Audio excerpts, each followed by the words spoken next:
শিগগিরই এদিকে আসো, মা এক বিটির সাথে গন্ডগোল বাঁধাইছে। তোর মা এক বিটির সাথে গন্ডগোল বাঁধাইছে? হ্যাঁ। এটা তুই আগে কবি নে ধুরু।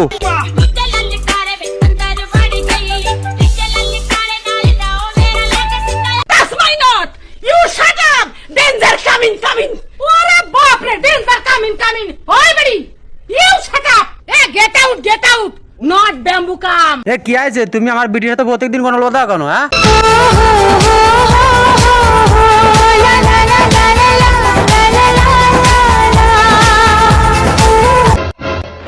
এই শালার বিটিরই কইছি পাড়ায় আসবো, তবু পাড়ায় এসে গন্ডগোল বাঁধাই। तुझे देखा तो ये আমাকে ভালো করে দেখো না চোখের স্বাদ মিটিয়ে নাও না রে নাও না। ওই রাতে শুধু 2 মিনিট কথা বলবো। तुझे देखा আহা আমি পারি না আর পারি না।